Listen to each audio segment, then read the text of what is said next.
Hello friends, आज हम UPSC combined medical service examination के बारे में बात करेंगे।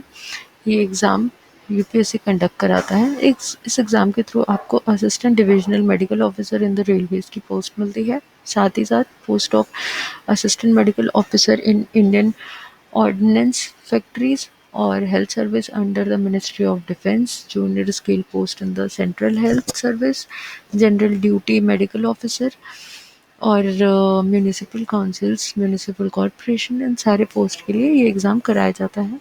अगर आप इस एग्ज़ाम को के लिए अप्लाई करने में इंटरेस्टेड हैं तो आप इस एग्ज़ाम के लिए अप्लाई कर सकते हैं। इस एग्ज़ाम में आपका एप्लीकेशन प्रोसेस 2 पार्ट में कराया जाता है। आप इसकी ऑफिशियल वेबसाइट पे जा सकते हैं और अपने पर्सनल डिटेल्स को फिल करके पेमेंट कर सकते हैं। उसके बाद आपको रजिस्ट्रेशन नंबर मिल जाता है। उस रजिस्ट्रेशन नंबर को आप नोट करके प्रिंट आउट करके रख सकते हैं, वो इम्पॉर्टेंट होता है। अगर हम अब एग्ज़ामिनेशन फ़ीस की बात करें तो जनरल ईडब्ल्यूएस ओबीसी कैंडिडेट्स के लिए इस एग्ज़ामिनेशन की फ़ीस 200 होती है और फीमेल कैंडिडेट्स के लिए, एससी एसटी के लिए, पीडब्ल्यूडी के लिए कोई फ़ीस नहीं होती है। ऊपर वाली जो मैंने बताया जनरल ईडब्ल्यूएस ओबीसी कैंडिडेट्स, ये फ़ीस मेल के लिए होती है जो कि 200 है लड़कियों के लिए, और एससी एसटी पीडब्ल्यूडी के लिए कोई फ़ीस नहीं होती है।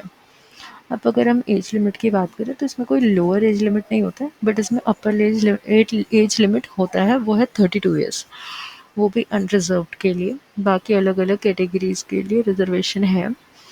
अगर हम बात करें रिजर्वेशन की तो अगर अगर कोई कैंडिडेट SC ST कैटेगरी से बिलोंग करता है तो उसे 5 ईयर्स का एज रिलैक्सेशन मिलता है। मतलब अगर उसकी एज 37 ईयर्स है तो भी वो इस एग्ज़ाम के लिए अप्लाई कर सकते हैं। वही ओबीसी की बात करें तो उनको 3 ईयर्स का एज रिलैक्सेशन मिलता है। इसी तरीके से और भी अलग अलग कैटेगरीज़ के एज रिलैक्सेशन है। यहाँ पे इंफॉर्मेशन है, आप हमारे फोरम पे आके ले सकते हैं इंफॉर्मेशन इसके बारे में। इस एग्ज़ाम अब हम अगर इस एग्ज़ाम की ब्रीफ में बात करें तो जैसे मैंने आपको बताया था शुरुआत में अलग अलग पोस्ट, तो उस अलग अलग पोस्ट के बारे में अगर आप उससे रिलेटेड और भी जानकारी चाहिए, जैसे कि उसकी सैलरी कितनी होती है, सैलरी के साथ हमें क्या क्या बेनिफिट्स मिलते हैं, ये सारी जानकारी आप हमारे फोरम पे आके ले सकते हैं। जैसे कि आप देख सकते हैं प्रॉपर टेबल बनी हुई है, उसमें सारी डिटेल्स हैं। तो आप जिस भी पोस्ट के लिए अप्लाई कर रहे हो उस पोस्ट की सारी डिटेल आपको यहाँ पे मिल जाएगी। अब हम बात करें कि इस एग्ज़ाम का स्कीम क्या होता है, इसको कितने स्टेजेस में कराए जाते हैं या इसका क्या स्कीम है। तो इस एग्ज़ाम को इस एग्ज़ाम के स्टेज 1 में आपके 2 पेपर होते हैं। पेपर 1 में आपको 120 क्वेश्चन होते हैं और ये 250 मार्क्स का होता है। वही पेपर 2 में भी आपके 120 क्वेश्चन होते हैं और ये भी 250 मार्क्स के होते हैं। ये एग्ज़ाम आपका 2 घंटे का होता है। पेपर 1 भी आपको 2 आवर्स का होता है, पेपर 2 भी आपका 2 आवर्स का होता है और ये इंग्लिश मीडियम में ही कराया जाता है। अब इस एग्ज़ाम से रिलेटेड जितने भी सब्जेक्ट हैं आप यहाँ पे देख सकते हैं। हमने बहुत ब्रीफ में डिस्क्रिप्शन दिया है सिलेबस का। टॉपिक आपके सब्जेक्ट से रिलेटेड सिलेबस जो है उस सिलेबस के बारे में पूरी जानकारी है।